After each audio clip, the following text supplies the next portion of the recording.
ગત સપ્તાહે રાજકોટ મહાનગરપાલિકા વિસ્તારની અંદર આવેલા શહેરી પ્રાથમિક આરોગ્ય કેન્દ્ર ઉપરાંત પીડીઓ અને પીકેજ હોસ્પિટલના જે આંકડા છે મુજબ જોવા જઈએ તો ગત સપ્તાહે મચ્છરજન્ય રોગચાળામાં ચિકનગુનિયાનો એક જ કેસ નોંધાયેલો છે, જ્યારે મેલેરિયા કે ડેન્ગ્યુના કોઈ પણ કેસ નોંધાયેલા નથી.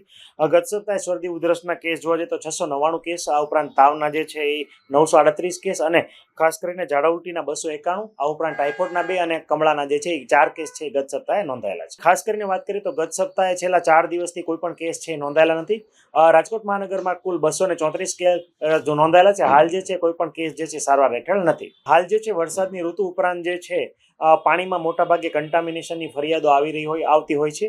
આ ઉપરાંત જોવા જઈએ તો છૂટાછવાયા જે છે એ હિપેટાઇટિસ એટલે કે કમળાના કેસ ઉપરાંત જે છે એ ટાઇફોઇડના કેસીસ છૂટાછવાયા વિસ્તારોમાં અમુક નોંધાઈ રહ્યા છે. ખાસ કરીને અમુક જોવા જઈએ તો નદી કાંઠાના જે વિસ્તાર છે ઉપરાંત જ્યાં હાલ કન્ટામિનેશનની પાણીની ફરિયાદો આવી રહી છે તેવા વિસ્તારોમાં છૂટાછવાયા કેસ નોંધાતા હોય છે. અમારી ટીમ દ્વારા દૈનિક જે છે દરેક કેસનું ટ્રેકિંગ જે છે કરવામાં આવે છે અને ખાસ કરીને જે પીડીયુ મેડિકલ કોલેજની ખાસ જે એક ટીમ જે છે એની મદદથી પણ આ બાબતે કારણો જે છે એની ચર્ચા વિચારણા કરીને આના કારણો ઉપર સચોટ જે છે માર્ગદર્શન મેળવવામાં આવે છે અને એ અનુસંધાને કાર્યવાહી હાલ કરવામાં આવે છે.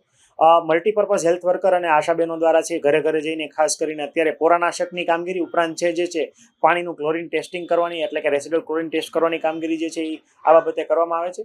મોટાભાગના તમામ વિસ્તારોમાં રાજકોટ મહાનગરપાલિકાની જે છે એ પાણીનું ડિસ્ટ્રીબ્યુશન કરતી હોય છે અને એમાં સુપર ક્લોરિનેશન હાલ જે છે સુનિશ્ચિત કરવામાં આવી રહ્યું છે અને એન્ડ પોઈન્ટ ઉપર ઓછામાં ઓછું 0.5 ppm જેટલું પાણીમાં ક્લોરીનનું લેવલ મળે એ પણ સુનિશ્ચિત કરવામાં આવે છે.